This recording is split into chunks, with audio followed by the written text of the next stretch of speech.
Set up with basic equipment. This is yours. Requisition whatever else you need. We have several ongoing geological surveys you might find interesting. The mountain range here has some unique mineral formations that nobody's fully catalogued. Ryan felt excitement building. Real research opportunities, proper equipment, interesting projects. This wasn't exile or obligation. This was opportunity. That evening, Grace helped him prepare for the adoption ceremony. She explained what would happen, what he needed to say, what the ritual meant. Ryan listened carefully and tried not to feel nervous about becoming the center of attention for an entire dragon pack. The ceremony took place at sunset in the central gathering space. The entire settlement seemed to have turned out, hundreds of dragons arranged in a massive circle. Sarah stood at the center, magnificent in formal armor decorated with the red and gold of her pack. Brent and the other senior warriors flanked her, witnesses to what was about to happen. Ryan walked to the center with the 3 hatchlings following him. The crowd parted silently, all eyes tracking his movement. When he reached Sarah, he stopped and waited, heart pounding. Sarah spoke, her voice amplified somehow so everyone could hear.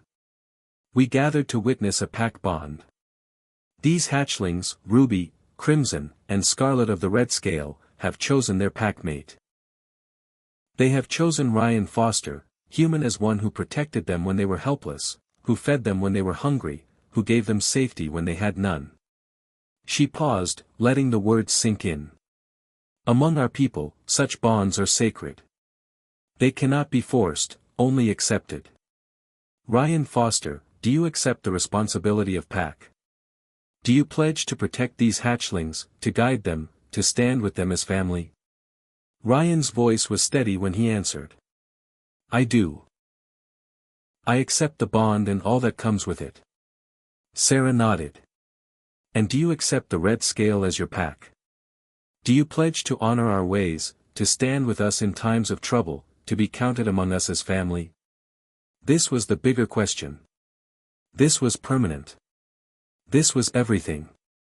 Ryan looked at the 3 hatchlings sitting at his feet, looking up at him with absolute trust. He looked at Sarah, who had every reason to hate humans, but had chosen understanding instead. He looked at the gathered dragons, some skeptical, some welcoming, all waiting to see what he would choose. I do, Ryan said clearly. I accept the Red Scale as my pack. The crowd erupted in sound. Roars and chirps and mental projections of approval that washed over Ryan like a wave.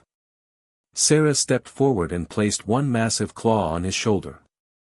Then by the authority given to me as matriarch, I name you Ryan Foster, pack brother of the Red Scale. You are one of us. Your enemies are our enemies. Your victories are our victories. Your family is our family. Something happened then that Ryan didn't expect. Every dragon in the gathering reached out mentally, their minds touching his in a brief connection. It wasn't invasive, just acknowledgement. Hello, welcome family. The combined weight of hundreds of minds accepting him nearly drove Ryan to his knees. Then it was over, and the formal part of the ceremony ended. What followed was apparently a celebration, because suddenly there was food and music and dragons coming up to introduce themselves. Ryan shook claws and accepted congratulations and tried to remember names while the hatchlings played with other younglings for the first time in days. Grace found him an hour into the celebration, looking slightly overwhelmed. You did well, she said. Better than the last adoption ceremony I witnessed. That one ended with the adoptee running away screaming. Ryan laughed despite himself. I considered it. But you didn't. That matters. As the celebration continued into the night, Ryan found a quiet spot on one of the platforms overlooking the valley. The 3 hatchlings found him immediately climbing onto his lap in their customary pile. They were tired from playing, content to just sit with him and watch the stars. Sarah joined them, settling nearby with her own presence somehow both companionable and protective. They sat in silence for a while just existing together. Do you regret it? Sarah asked eventually. Accepting all of this, Ryan considered the question honestly. He thought about his old life, the isolation he'd convinced himself he wanted. He thought about his new life, full of noise and chaos and responsibility. He thought about 3 baby dragons who trusted him completely, who had changed everything just by being cold and scared and needing help. "No," Ryan said. "I don't regret it at all." Scarlet purred against his chest. Ruby shifted in her sleep, draping one wing across crimson. Stars wheeled overhead in constellations Ryan didn't recognize yet, but would learn. He was Ryan Foster of the Red Scale Pack, dragon, pack brother, human in a world of dragons. And somehow, impossibly, he was exactly where he belonged. The journey that had started with a desperate scraping at an airlock door had led him here, to a mountain settlement on an alien world, surrounded by family he'd never expected to have. Sometimes the universe brought you exactly what you needed, just not in any form you could have predicted. Ryan looked down at the sleeping hatchlings and smiled. Tomorrow would bring new challenges, new adventures, new disasters, probably. Ruby would get into something she shouldn't. Crimson would find new things to study. Scarlet would refuse to let him out of her sight, and Ryan wouldn't have it any other way. Far above, human space continued its expansion. Unaware that one of their own had become something unprecedented, diplomatic channels would eventually buzz with the news. Politicians would debate the implications. Xenobiologists would write papers about interspecies pack bonding. But none of that mattered right now. Right now, a human sat with his dragon family, watching stars whirl overhead and felt more at home than he ever had before. The Red Dragon Pack had arrived for blood and found something better. They'd found proof that family wasn't about species or biology or even understanding. Family was about showing up when someone needed you. About accepting responsibility without being asked, about choosing to care even when it wasn't convenient. Ryan Foster had made that choice when he opened an airlock door for 3 freezing hatchlings. And in return, those hatchlings had chosen him right back. Some bonds were forged in fire in battle. Others were forged in quiet acts of kindness that nobody was watching. Both kinds were equally strong. Both kinds were equally sacred.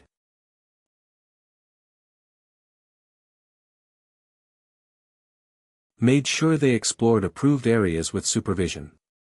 Evening was for quiet time, stories, and sleep. The stories surprised him. Dragons loved stories, Grace had explained. Hatchlings learned history and values through storytelling. So Ryan told them stories from Earth, about mountains and oceans and animals they'd never seen.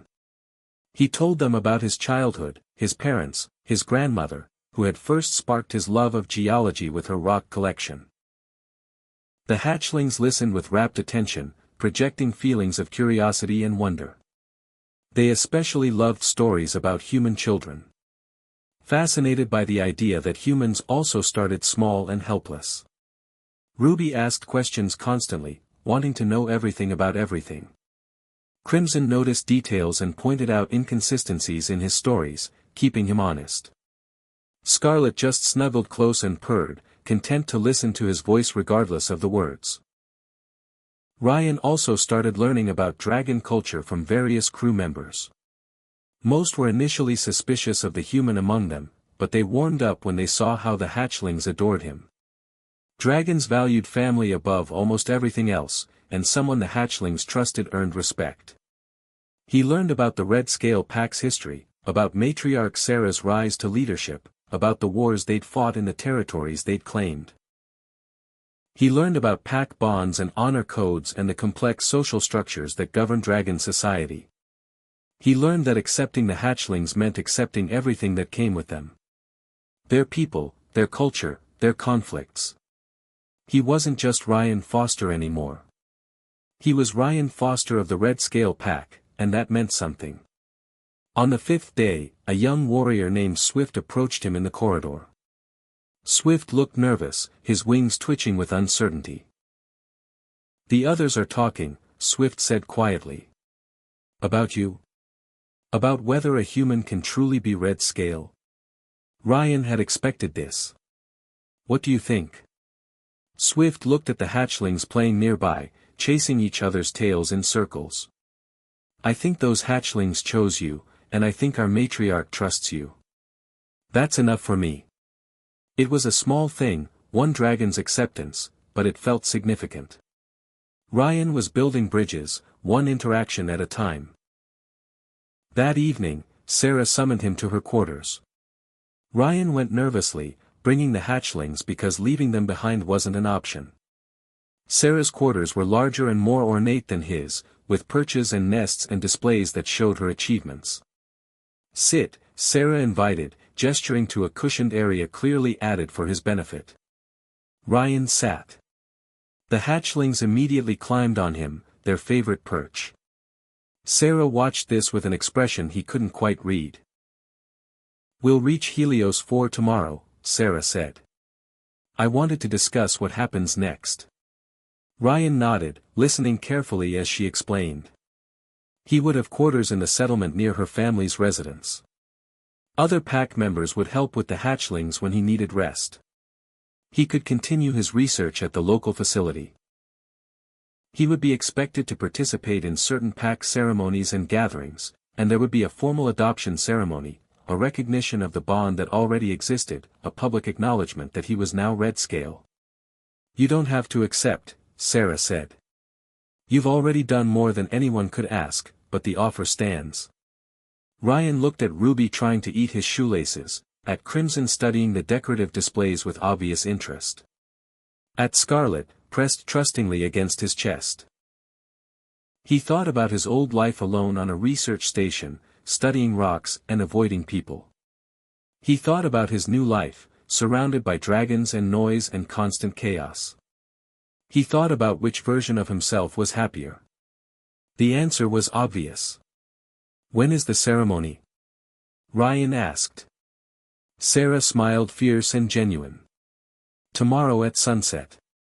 The pack will witness your adoption. You'll be family officially, not just practically. Tomorrow. Tomorrow his life would change completely and permanently. Tomorrow he would become something no human had ever been before. Ryan found he was looking forward to it. Helios 4 looked like something from a fantasy painting.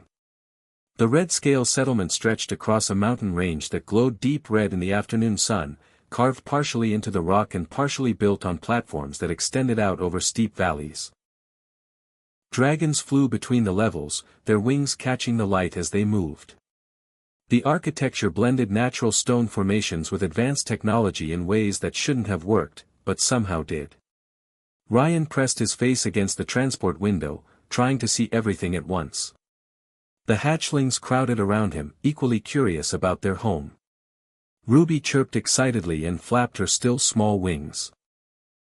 Crimson studied the settlement with focused intensity, already mapping it in her mind. Scarlet just pressed against Ryan's side, finding comfort in his presence rather than the view. The landing platform was crowded with dragons, waiting to see the human who had saved their matriarch's hatchlings.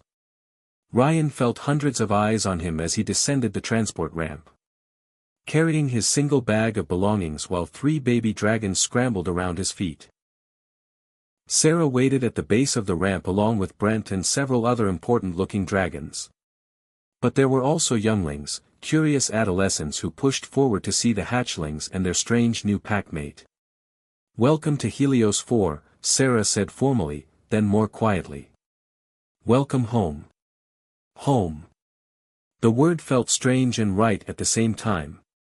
Ryan nodded, unsure what to say. The crowd parted as Sarah led them through the settlement. Dragons stared openly, but not hostilely. Their expressions ranging from curiosity to amusement to cautious acceptance. Ryan heard whispered conversations, felt the weight of attention, and tried to project confidence he didn't really feel. His new quarters were carved into the mountain itself, a cave dwelling that had been modified with human comforts. There was a bed, a desk, a small kitchen area, and a bathroom that actually fit his size. But there was also a large stone nest built into the wall. heated by thermal vents from deep in the mountain, perfectly sized for 3 small dragons, who immediately claimed it.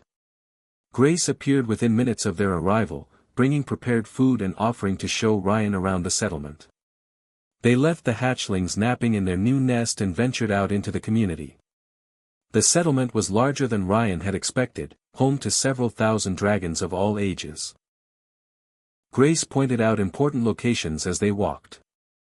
The central gathering space where major decisions were made.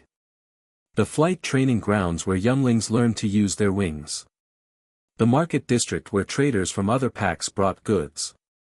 And the research facility, a modern complex built into the northern edge of the settlement, equipped with laboratories, computing resources, and equipment that made Ryan's old station look like a child's toy. The director, an older male named Stone, welcomed him enthusiastically. A human geologist, Stone said, his mental voice carrying genuine excitement. Do you know how rare that is out here? Most humans stay in their own territories. We've been trying to recruit one for years.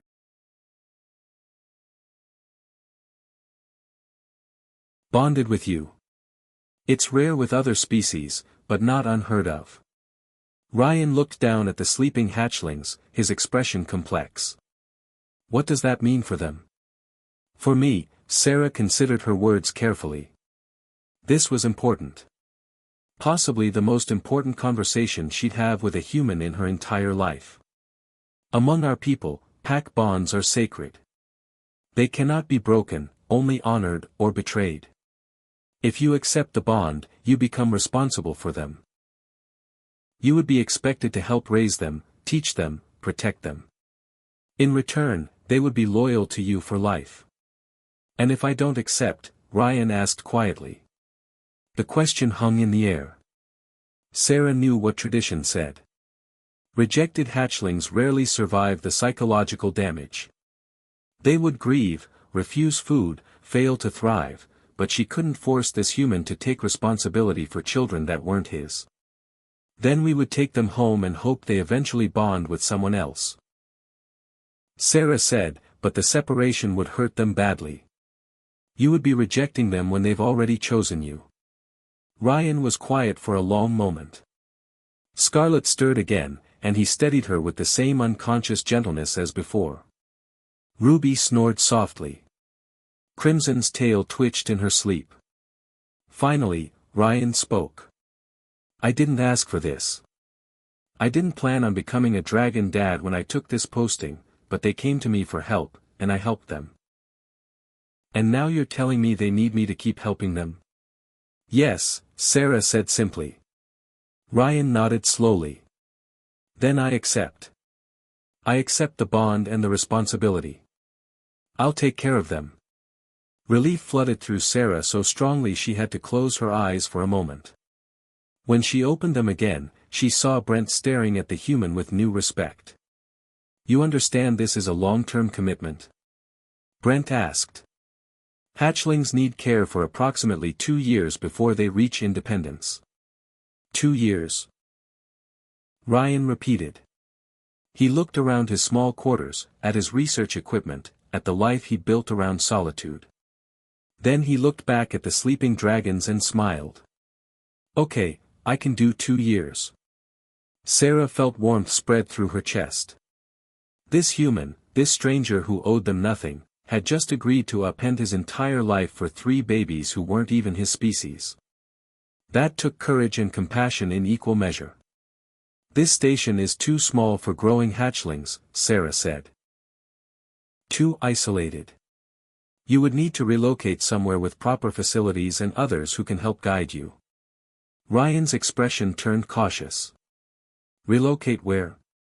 Sarah explained about Helios 4, about the red scale settlement built into the mountains. She told him about the research facilities there, about the other dragons who could teach him proper hatchling care. She didn't phrase it as an order. She couldn't. Pack bonds were chosen, not commanded. But Ryan understood the implication. Stay here alone and struggle or come with them and have support. I'd need to report to my research institute, Ryan said. Tell them I'm relocating. They'll want explanations. You can tell them whatever you wish, Sarah said. But understand this, human. You've accepted a pack bond with hatchlings of the red scale. That makes you redcale as well. We protect our own. The weight of those words settled over the room. Ryan Foster had just become the first human member of a Dreenid war pack. The political implications alone would keep the diplomats busy for years. But right now, in this moment, all that mattered was 3 sleeping hatchlings and the human they'd chosen as family.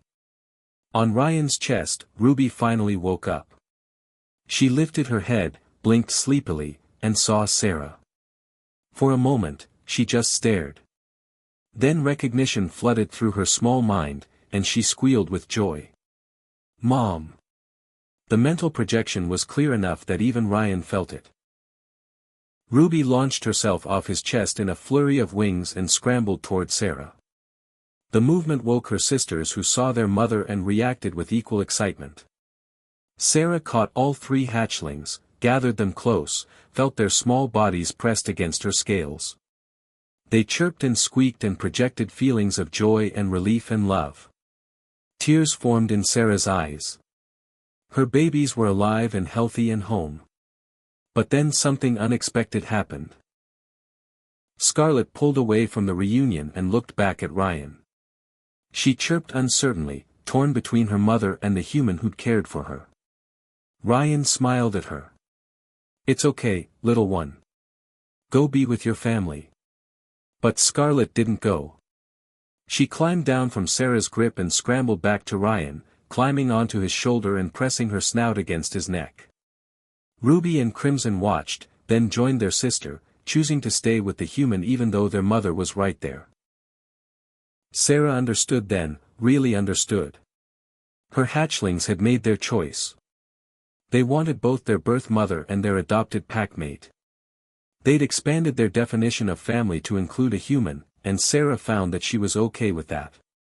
The transport ship felt enormous compared to the research station. Ryan wandered the corridors with 3 hatchlings following him like ducklings, trying not to look overwhelmed by the scale of everything. The ceilings were high enough for dragons to fly in. The doorways wide enough for creatures with wingspans measured in meters. Everything was built for a species much larger than humans, which made Ryan feel like a child exploring a house designed for giants. He'd been aboard for 2 days now, and things had not gone smoothly. Ruby had discovered the ventilation system on the first night and gotten herself stuck in a duct above the weapons bay. It had taken 3 hours and 4 increasingly frustrated engineers to extract her. She'd emerged covered in dust and incredibly pleased with herself, projecting feelings of great accomplishment, while the engineers glared at Ryan like this was somehow his fault. Crimson had found the training room and accidentally activated a combat simulation. Ryan had walked in to find his careful, intelligent hatchling screeching at a holographic enemy fighter, attempting to breathe fire she didn't yet have. The simulation had taken 20 minutes to shut down because Crimson kept triggering the motion sensors. Scarlett, true to form, had stayed close to Ryan, except for one terrifying incident involving the engine room. She'd wandered off while Ryan was distracted with Ruby's ventilation adventure, found her way to engineering, and fallen asleep on a heat vent. The temperature alarms had gone off. Engineers had panicked, thinking they had a coolant leak. Security had been called and Ryan had found his smallest hatchling sleeping peacefully while 20 crew members rushed around trying to diagnose a problem that didn't exist. The chief engineer, a massive older dragon named Frost, had handed Scarlett back to Ryan with an expression that promised violence if it happened again.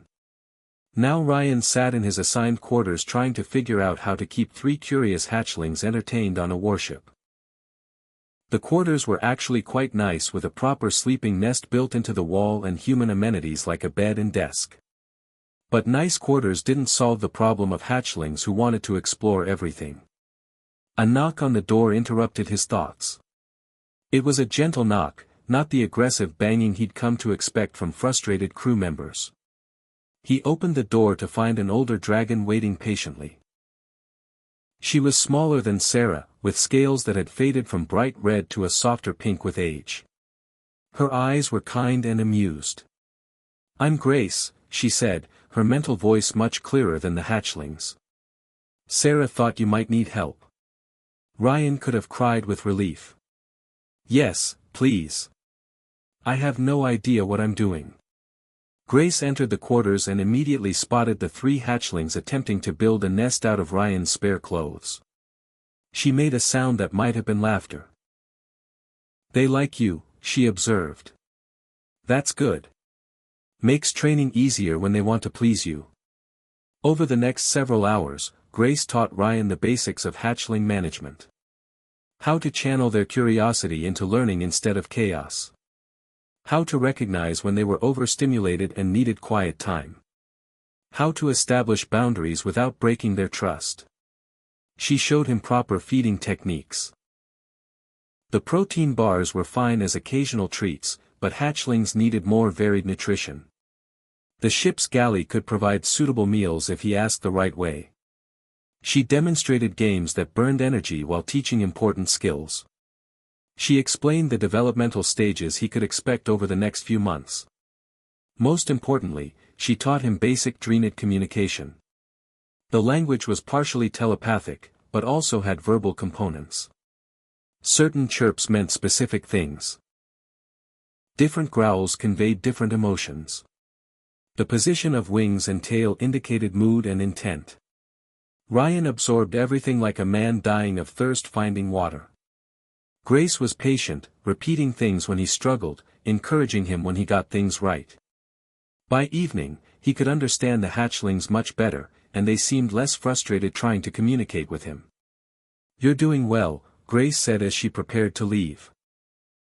"Better than most first-time den parents, actually." Ryan laughed tiredly. "I've caused 3 minor emergencies in 2 days."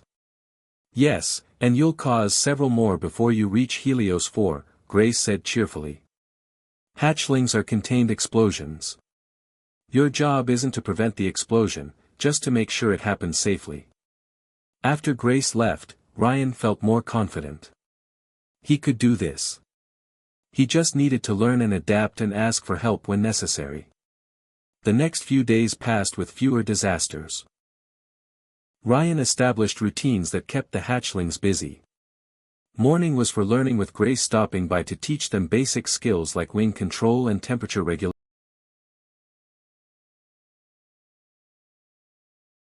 Defenses, standard human design, probably civilian. No weapons detected. The human appears to be alone. Alone. 1 human against an entire war fleet. The absurdity of it might have been funny under different circumstances. But this human had her hatchlings and that made him the most dangerous creature in the system as far as Sarah was concerned. "What is his status?" Sarah asked.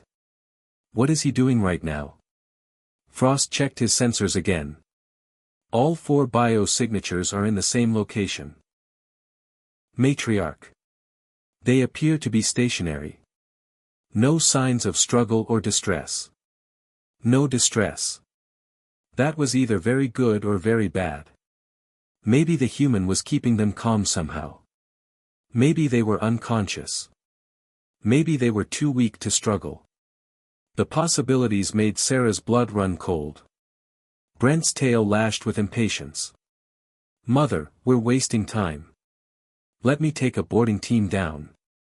We can secure the hatchlings and capture the human within minutes."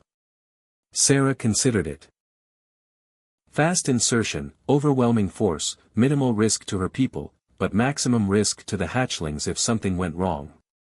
If the human panicked, if he had weapons they hadn't detected, if the station had self-destruct systems. No. She would lead this herself. She wouldn't trust anyone else with her children's lives. "Prepare my personal boarding craft," Sarah ordered. "Brent, select 4 warriors. Combat ready, but non-lethal weapons only. We take the human alive if possible. If possible." That was important. If the human had hurt her babies, if he'd done anything to them, alive wouldn't be an option anymore. The boarding craft launched 15 minutes later. Sarah sat in the pilot's seat, her claws dancing over controls designed for much smaller hands. Brent and the 4 warriors sat behind her in tense silence. They all knew what was at stake. The matriarch's hatchlings were the future of the pack. Losing them would be devastating on every level. The approach to the station was quick and quiet. Sarah brought the craft alongside the main airlock and initiated docking procedures. The station systems accepted the connection without resistance. No security protocols, no defensive measures, just an old civilian station sitting in the middle of nowhere. The airlock cycled open. Sarah was first through. Her massive form filling the narrow corridor. She had to tuck her wings tight against her body to fit. Human architecture was always too small, designed for their tiny frames. The station smelled wrong. Recycled air with undertones of metal and chemicals. Human scents everywhere. And underneath it all, faint but unmistakable. She caught the scent of her hatchlings. They were close. Sarah moved through the corridors with practiced silence despite her size. The warriors followed in formation, weapons ready. The station was quiet except for the hum of environmental systems. No alarms, no signs of awareness. Either the human didn't know they were here, or he didn't care. The biosignature readings led them to a door marked as personal quarters. Sarah paused outside and reached out with her mind, trying to sense her hatchlings through the metal. She felt them immediately. 3 small presences, sleepy and content. Content. Not afraid, not in pain. Content. That didn't make sense, unless the human had drugged them somehow. Sarah didn't bother with the door controls. She grabbed the panel and ripped it off the wall, then forced the door open with brute strength. Metal screeched and sparks flew. She charged into the room, wings spread wide, ready for anything, and stopped dead. The human sat in a chair against the far wall. He was young, maybe 30 standard years, with dark hair that stuck up at odd angles. He wore casual clothes, not armor or weapons. His hands were raised in surrender, his expression more concerned than frightened. But that wasn't what made Sarah stop.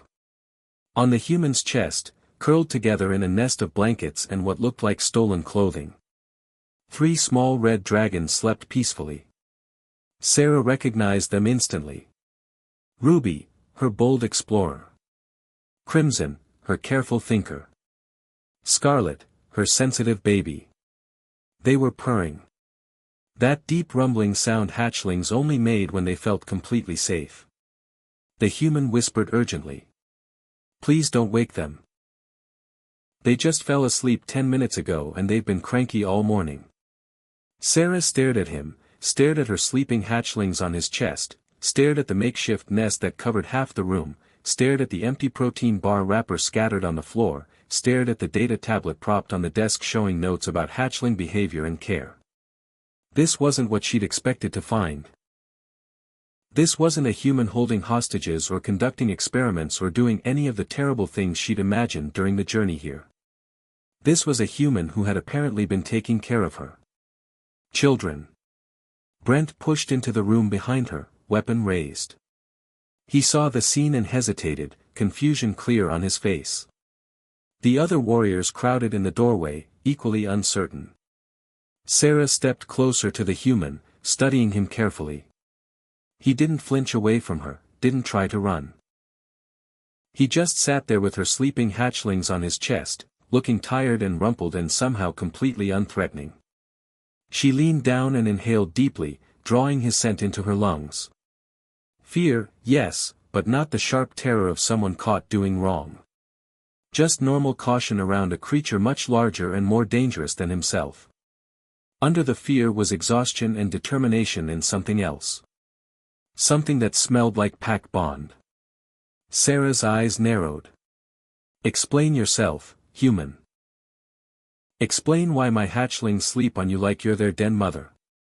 The human took a breath and started talking. He told them about finding the hatchlings at the airlock, about bringing them inside, about feeding and warming and caring for them. He spoke quietly to avoid waking them, his hands unconsciously stroking Scarlet's head when she stirred slightly in her sleep. He told them everything, the protein bars, the nest building, the system checks with curious dragons following him. He showed them his notes, his research, his attempts to figure out where they'd come from. He admitted he'd been planning to contact someone, but didn't know who or how. Sarah listened to all of it while watching her hatchling sleep peacefully on this stranger's chest. And slowly, very slowly, her rage began to transform into something else entirely.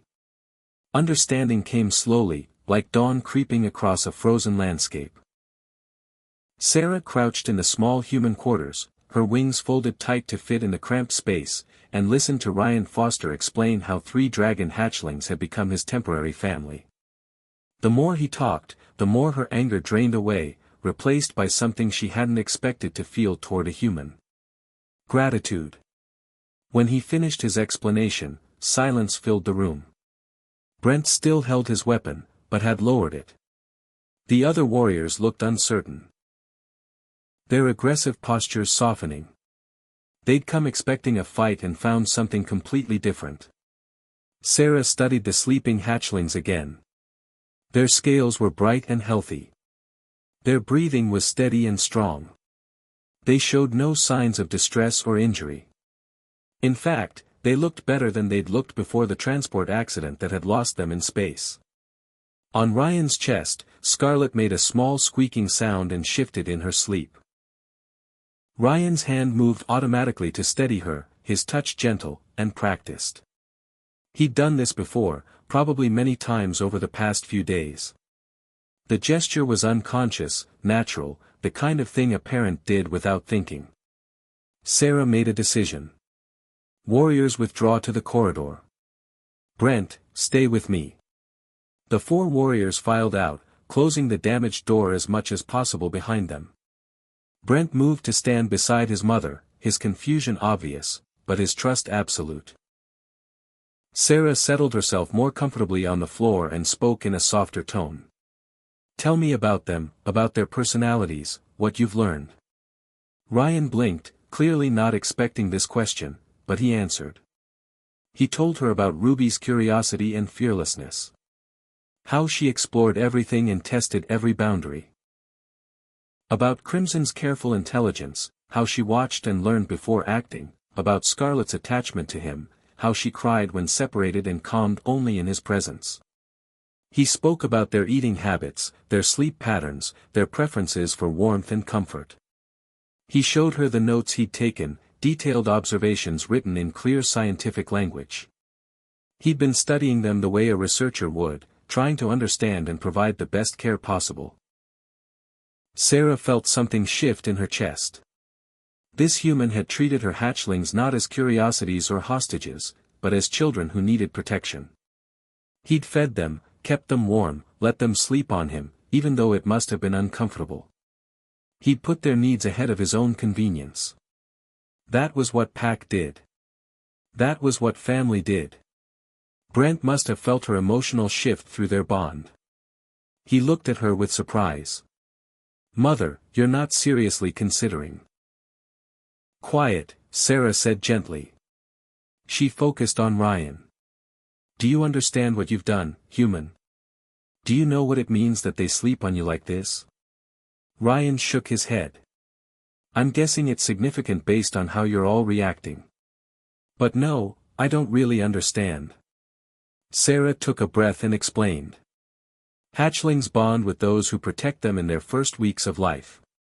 They choose their pack based on who feeds them, warms them, keeps them safe. It's instinctive and unbreakable. These 3 have bonded with you. In their minds, you are pack. She watched understanding dawn on Ryan's face, followed quickly by concern. But I'm not a dragon, he said. I'm not even the same species. How can that work?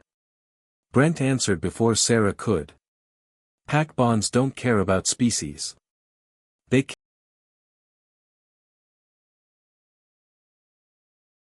freeze-dried meals designed for humans. They nibbled at the rehydrated vegetables politely, but showed much more enthusiasm for the protein bars, especially the chocolate ones. He made a mental note to ration those carefully. After breakfast, he attempted to continue his research work. The mineral samples weren't going to analyze themselves, and he was already behind schedule. He sat at his desk, pulled up his data files, and immediately had Ruby land on his keyboard.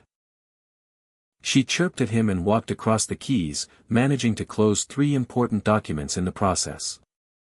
Crimson claimed the top of his monitor as her perch, her tail hanging down and occasionally swishing across the screen. Scarlet simply climbed onto his chest and refused to move, making comfortable purring sounds that vibrated through his entire torso. Work was clearly not happening today. Ryan gave up and decided to run system checks instead. The hatchlings could follow him around the station while he made sure everything was functioning properly. He stood up gently, relocating Scarlet to his shoulder, where she immediately dug her tiny claws into his shirt for balance. They made their way to the environmental control room first. Ryan checked the air processors, water recyclers, and temperature regulators while explaining what each system did. He didn't expect the hatchlings to understand, but talking to them felt less lonely than working in silence. Ruby seemed fascinated by the blinking lights on the control panels. Crimson studied everything with careful attention. Scarlet just purred on his shoulder, content to be near him. In the storage bay, Ruby discovered a box of spare parts and decided it made an excellent nest. She dragged tools and components into a pile and settled on top like a tiny dragon guarding treasure. Ryan let her keep it. The parts weren't critical anyway. The power generator room was warm, heated by the fusion reactor that kept the station running. All 3 hatchlings immediately perked up and rushed toward the heat source. They pressed against the safety barriers, soaking up the warmth with obvious pleasure. Dragons apparently liked it hot. Ryan sat on the floor and watched them. They were beautiful in an alien way with their jewel-bright scales and intelligent eyes. Their wings were still too small for flight, just tiny things that they flapped sometimes when excited. Their tails were proportionally long, used for balance and apparently for wrapping around things they wanted to keep close. He pulled out his data tablet and started taking notes. If he was going to care for these hatchlings, he needed to understand them better. Preferred temperature range, dietary preferences, sleep patterns, behavioral tendencies. Scientific observation was something he was good at. Ruby liked exploring and testing boundaries. She was the first to try new things and the boldest when facing the unknown. Crimson was more cautious, always watching and thinking before acting. She noticed details Ruby missed. Scarlet was the smallest and seemed the most emotionally connected to Ryan specifically. She became distressed when separated from him, but calmed instantly when reunited. They were individuals, not just generic babies. They had personalities and preferences and distinct ways of interacting with the world. Ryan found himself smiling as he wrote, documenting their quirks and habits. That afternoon, he tried to figure out where they'd come from. He checked the station's external sensors and found something interesting. 2 weeks ago, something had passed through the system. The sensors had logged it as space debris, too small to be a ship, but too large to be a natural object. It had been on a trajectory that would have brought it close to Theta 7 before moving on. A container, maybe an escape pod, something that had dumped 3 baby dragons on his doorstep before continuing into the void. Ryan traced the trajectory backward, but couldn't determine an origin point. Whatever it was had come from deep space, possibly from outside the mapped territories. He looked at the hatchlings, who were now playing some kind of game that involved chasing each other's tails in circles. How had they survived? How long had they been in that container? The questions piled up with no good answers. That evening, Ryan made dinner for himself and shared portions with his guests. The hatchlings ate enthusiastically, then demanded more protein bars for dessert. He rationed out half a bar for each of them and endured their disappointed chirping when they wanted more. Bedtime was an adventure. Ryan had tried to set up a nest for them in the corner of his quarters, using blankets and his spare clothes to make it comfortable.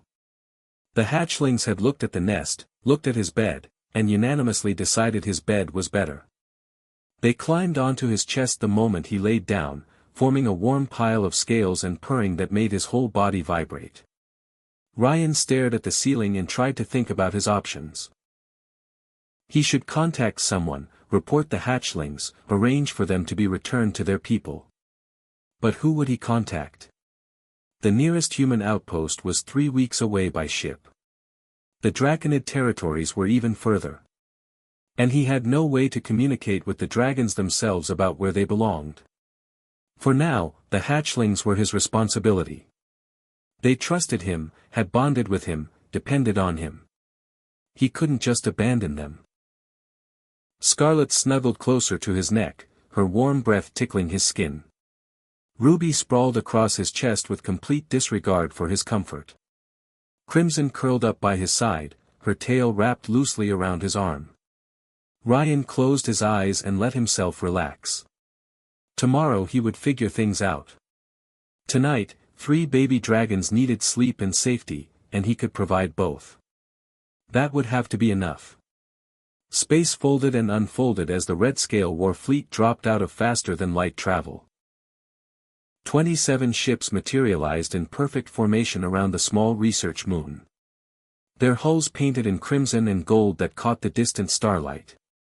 On the command deck of the flagship, Matriarch Sarah gripped the arms of her throne so hard her claws left marks in the metal. Her hatchlings were down there. Her babies alone with a human. The sensor officer, a young male named Frost, worked his controls with shaking hands. Everyone on the bridge could feel their matriarch's rage. It pressed against their minds like a physical weight, making it hard to think clearly. Sarah was trying to control herself, but fury and fear made a dangerous combination. Frost finally spoke, his voice barely steady. 3 hatchling biosignatures confirmed on the surface station matriarch. 1 adult human male, no other life signs detected. Sarah forced herself to breathe slowly. 3 signatures meant 3 living hatchlings. That was good. That was something. But what condition were they in? What had the human done to them? Her oldest son, Brent, stood beside the throne, his wings mantled in an aggressive display. We should strike immediately. Every moment we delay puts the hatchlings at greater risk. Sarah wanted to agree. Every instinct screamed at her to descend on that station and tear it apart until she found her children. But she hadn't survived 17 major battles by letting emotion override strategy. Tactical assessment, she commanded. The tactical officer, an older female named Dawn, brought up a holographic display.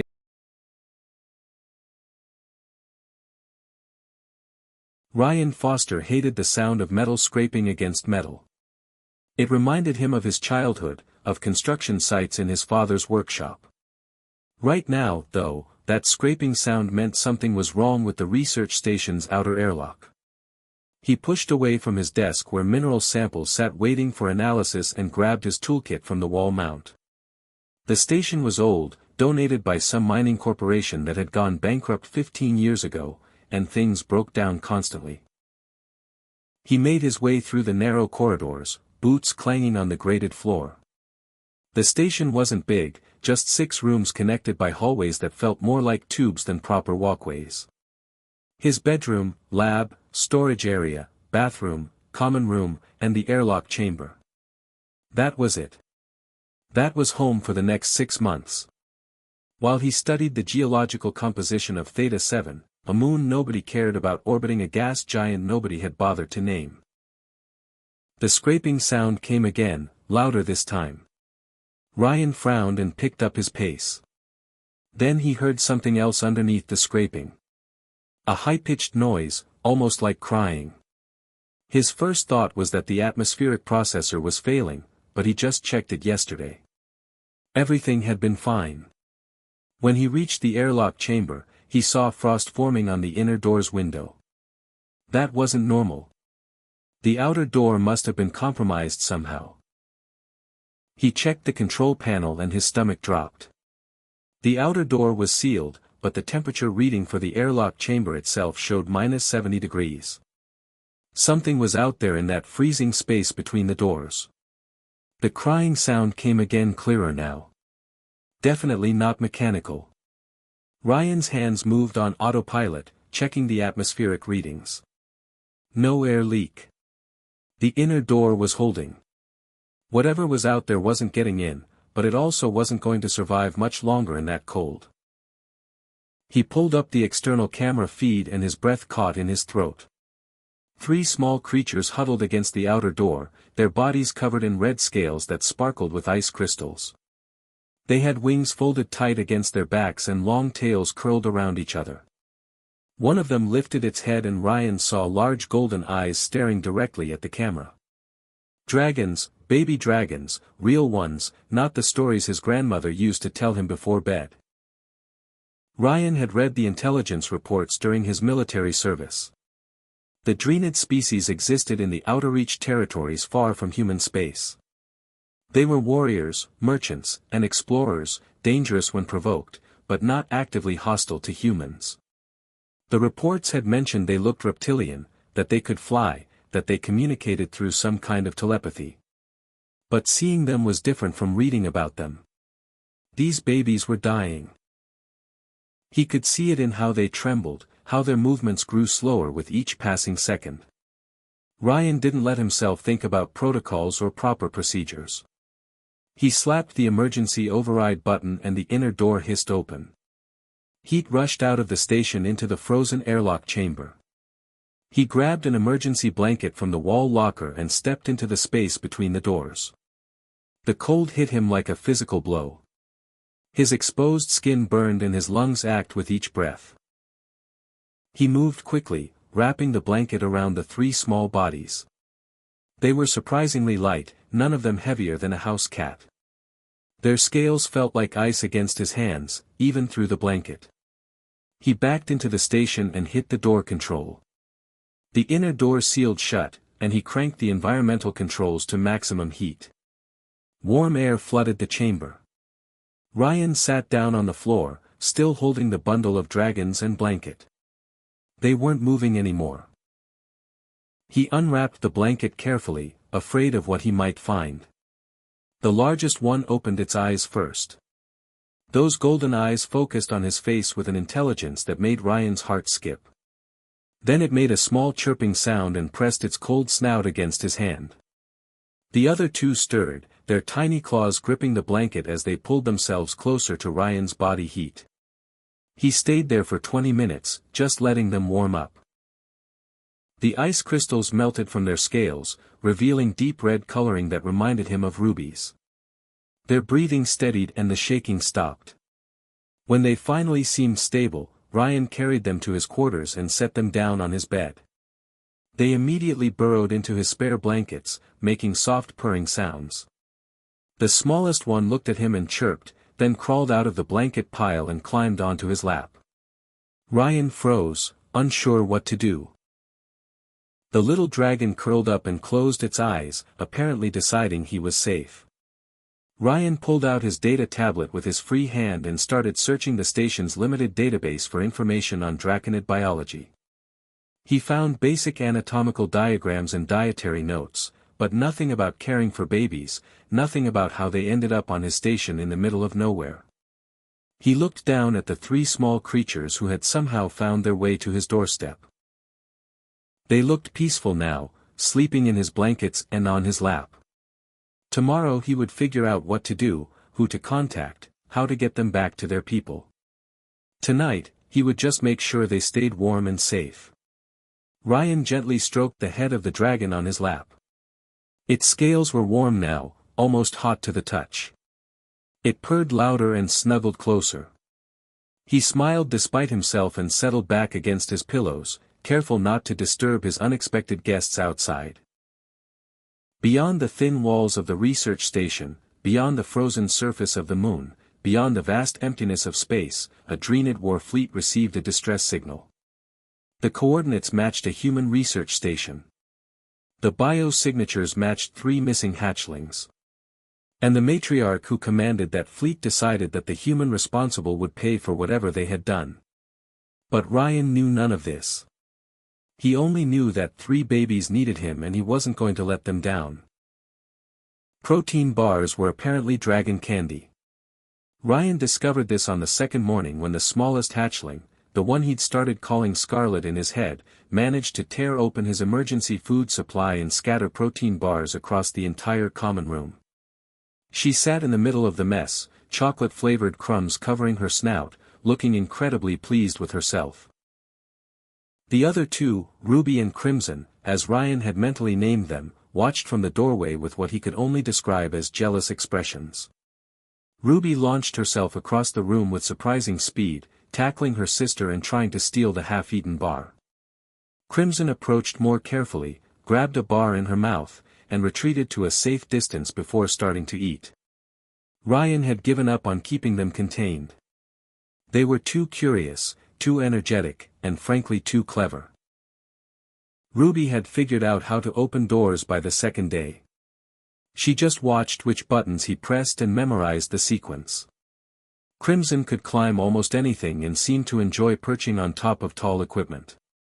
Scarlet followed Ryan everywhere and cried if he went into a room and closed the door. He'd also learned they were surprisingly communicative, not with words exactly, but with feelings and images that appeared in his mind. When Ruby wanted to play, he felt excitement and saw mental pictures of flying. When Crimson was curious about something, he felt her questioning thoughts. When Scarlet was scared, which happened whenever he left her sight, he felt her distress like a physical ache in his chest. The telepathy had surprised him at first. He'd read about it in the reports, but experiencing it was different. It felt natural, like learning to understand a friend's facial expressions over time. The hatchlings couldn't form complex thoughts yet, just emotions and simple images, but it was enough. Ryan cleaned up the protein bar mess while the dragons continued their breakfast feast.